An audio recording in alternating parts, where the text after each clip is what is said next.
प्यारे बच्चों, नमस्कार। आज हम बात करने वाले हैं चरक विमान स्थान के चैप्टर नंबर 3 का जो सिद्धांत विवरण है, उसका जो सिलेबस का पॉइंट है, उसको 6वां नंबर हम लोग पढ़ने वाले हैं। तो वहाँ पर देखेंगे, वहाँ पर पॉइंट आता है, सिलेबस में जो पॉइंट आता है, नियत आयु और अनियत आयु, है ना? नियत आयु और अनियत आयु के बारे में पढ़ना है। तो देखेंगे यहाँ नियत और अनियत। नियत का मतलब होता है निश्चित, अनियत मतलब अनिश्चित। जैसे कहते हैं ना कि सामान्यतः हर एक युग में, हर एक समय में व्यक्तियों की अलग-अलग आयु होती है। जैसे कहते हैं ना कि पहले के ज़माने वाले दादा-दादी या जो भी परदादा थे, वो 100 साल जीते थे।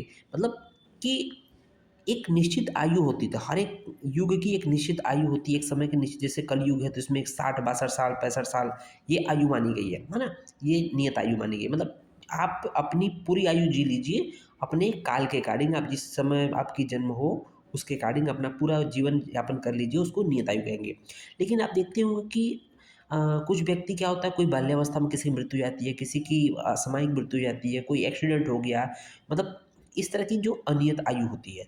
नियत आयु में भी अलग-अलग परिस्थितियाँ होती हैं कि कोई अपनी पूरी आयु 70 से 80 वर्ष जो होता है मान लीजिए, तो वो अपना बिल्कुल स्वस्थ आयु जीता है, मतलब उसको कोई समस्या नहीं होती है। और कुछ लोग ऐसे होते हैं कि कभी सुख कभी दुःख दोनों स्थिति होती है, और कुछ लोग ऐसे होते हैं कि जो बिल्कुल हमेशा उनका जो पूरा जीवन होता है दुःखपूर्वक जीते हैं, लेकिन पूरी आयु जीते हैं, है ना? इसी बारे में बात करने वाले हैं। तो यहाँ देखेंगे, यहाँ श्लोक दिया हुआ है, भूतानाम आयुर्युक्तिपच्यते। जो भूत अर्थात जो प्राणियों की जो आयु होती है ना? इस संसार में प्राणी मात्र अर्थात जो व्यक्ति या प्राणियों की जो आयु होती है, किसकी उपेक्षा करती है? अपेक्षा करती है, युक्ति की अपेक्षा करती है। युक्ति की अपेक्षा करती है। प्रश्न पूछता है कि आयु किसकी अपेक्षा करती है? आयु किस पे डिपेंड करती है? तो युक्ति पे डिपेंड करती है। वो क्या है युक्ति? दैवे पर दैवे पुरुषकारे च स्थितम ह्यस्य बलाबलम। तो कह रहा है संसार में प्राणी मात्र की आयु युक्ति की अपेक्षा करती है। इस आयु का बलाबल, बलाबल का मतलब, बला मतलब अधिक होना, या अबल, अबल मतलब या कम होना, किस पे डिपेंड करता है? दैव अर्थात भाग्य पे, और पुरस्कार अर्थात कर्तव्य या पुरुषार्थ पर आधारित होता है ना?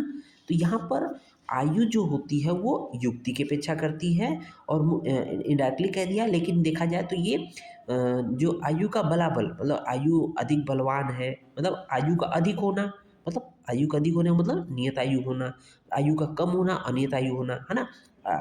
किस पे डिपेंड करता है? ये दैव और पुरस्कार पे डिपेंड करता है। आइए इसको डिटेल में पढ़ लेते हैं। तो देखेंगे यहाँ टर्म है दैव। दैव को यहाँ पर भाग्य भी लिखा गया है। तो देखेंगे दैव कर्म क्या होता है? पूर्व जन्मिक स्वयं किया गया कर्म, उसको दैव कर्म कहते हैं। आप लोगों ने सुना होगा, पूर्व जन्म का जो कर्म होता है उसको दैव कर्म कहते हैं। तो कहते हैं ना, कुछ बच्चे होते हैं बहुत ही अच्छे घर में जन्म लेते हैं, तो कहते हैं भैया तुम्हारा दैव कर्म बहुत अच्छा है ना? कहते हैं ना कि सिल्वर स्पून लेके पैदा हुए हैं। जैसे लोग कहते हैं राहुल गांधी, सोनिया गांधी, जो पॉलिटिकली जो मतलब जिनके बच्चे होते हैं, तो स्वाभाविक सी बात है उनके कर्म अच्छे होते हैं, तभी तो विधायक, सांसद के घर में पैदा होते हैं, मोटा-मोटा बात करें तो, है ना? तो ये हो गया दैव कर्म, मतलब पूर्व जन्म जिनका अच्छा हो, पूर्व जन्म में किया गया कर्म अच्छा हो, उसको दैव कर्म, उसी को भाग्य कहते हैं। बिना मेहनत के सब कुछ मिल जाता है आपको, उसी को तो भाग्य कहते हैं, कि मेहनत नहीं किया फिर भी उसका लक अच्छा था। ओके? पुरस्कार क्या होता है? पुरस्कार क्या होता है ना? तो यहाँ देखेंगे पुरस्कार, पुरुषार्थ, इसको पुरुषार्थ बोलते हैं। तो ये इस जन्म में किया गया मेहनत या कर्म जो होता है वो पुरस्कार बोला जाता है। सीधी सी बात है। तो यहाँ पर देखेंगे कि जो दैव कर्म होता है उसी को हम लोग भाग्य बोल रहे थे। जो पुरस्कार था ये इस जन्म का कर्म था। दो शब्द था, एक भाग्य होता है और एक कर्म होता है, मेहनत होता है, जिसको हम लोग इस जन्म का कर्म कहते हैं। तो अब इन दोनों का जब संयोग होता है, योग होता है, संयोग होता है, तो ये संयोग तीन प्रकार से होता है। कैसे? एक उत्तम संयोग होगा, है ना? एक हीन संयोग होगा, एक मध्यम संयोग होगा। उत्तम संयोग जब होगा, उत्तम संयोग का मतलब आपका भाग्य भी अच्छा है, और मतलब कि पूर्व जन्म में किया गया कर्म अर्थात भाग्य अच्छा है, और इस जन्म में जो मेहनत आपने किया वो भी आपने बढ़िया काम किया है। तो क्या होगा, नियत रूप से सुखपूर्वक दीर्घायु व्यक्ति प्राप्त करेगा। स्वाभाविक सी बात है, जिसका भाग्य भी अच्छा है और इसमें मेहनत भी कर रहा है, तो इसका मतलब दोनों अच्छा है, दैव पुरस्कार दोनों अच्छा है, इसका मतलब वो दीर्घायु होगा और सुखपूर्वक जीवन यापन करेगा नियत रूप से। ओके?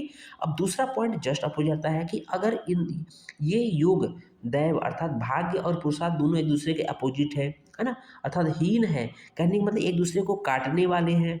इसका मतलब भाग्य बहुत ही खराब था और आपने इस जन्म में भी काम नहीं किया, तो उसमें क्या होगा कि अनियत रूप से, अनियत यहाँ पर नियत आयु नियत नहीं होगी, आपको असामयिक मृत्यु होगी। अनियत रूप से दुःखपूर्वक अल्पायु होगी, दुःखपूर्वक अल्पायु होगी। ध्यान दीजिए ना बच्चों, है ना? क्योंकि भाग्य भी अच्छा नहीं है आपका, पहले जन्म का काम अच्छा नहीं है, दूसरा चीज़ कि इस जन्म में भी आपने मेहनत नहीं किया, तो क्या होगा? इन दोनों का योग तो मतलब कि जो संयोग होगा, हीन होगा। इसका मतलब अनियत रूप से दुःखपूर्वक अल्पायु व्यक्ति जीता है और असामयिक मृत्यु होती है ना? तीसरा पॉइंट आता है इन दोनों के बीच का। अगर दैव अर्थात भाग्य और पुरुषार्थ अर्थात पुराने जन्म के कर्म और आज वर्तमान समय कर्म अगर एक मीडियम हो, मतलब भाग्य भी मिला-जुला है और और अब वर्तमान में आपने काम मिला-जुला किया है, तो क्या होगा? मध्यम होगा, है ना? मध्यम होगा तो सुख एवं दुःख पूर्वक मध्यम आयु, मतलब कभी दुःख, कभी सुख, कभी दुःख, कभी सुख, इस तरह की चीज़ें आपको दिखेंगी, मिलेंगी। उम्मीद है मेरी जो बातें कह रहा हूँ, समझाने की कोशिश कर रहा हूँ, आपको भली-भाँति वही समझ में आ रहा होगा। तो यहाँ नोट पढ़ दिया है। तो यहाँ पे देखा बोला गया प्रायः देखा जाता है कि कभी भाग्य अर्थात दैवकर बलवान होता है, स्वाभाविक बात है ना? जो हम लोगों ने एग्ज़ाम्पल दिया कि कुछ बच्चे एग्ज़ाम्पल तैयारी करते हैं, तो देखते हैं फर्स्ट अटेम्प्ट में नीट क्वालीफाई कर गया या बहुत मस्ती से रहता था, खाता-पीता था आराम से, लेकिन बहुत कम पढ़ता था लेकिन बहुत ईज़िली निकल गया। तो उसको कहते हैं कि उसका भाग्य बहुत अच्छा था, लक अच्छा था। कभी भाग्य दैवकर्म बलवान होता है, कभी पुरुषार्थ अर्थात बलवान होता है, अर्थात देखते हैं ना कि उसका दैवकर्म अच्छा नहीं है, लेकिन इतना रगड़ के मेहनत किया, इतना मेहनत किया कि उसका हर काम सिद्ध हो जाता है ना? उसके काम में भाग्य आड़े नहीं आता है। और तीसरा आता है कभी भाग्य व कर्म दोनों बलवान होते हैं, तो ये उत्तम होता है ना? ये उत्तम है, जब दोनों बलवान होंगे तो सबसे बेस्ट होगा, ओके? तो इस तरह से हम लोगों ने नियत और अनियत आयु के बारे में पढ़ा। उम्मीद है लेक्चर आपको ये समझ में आया होगा। धन्यवाद।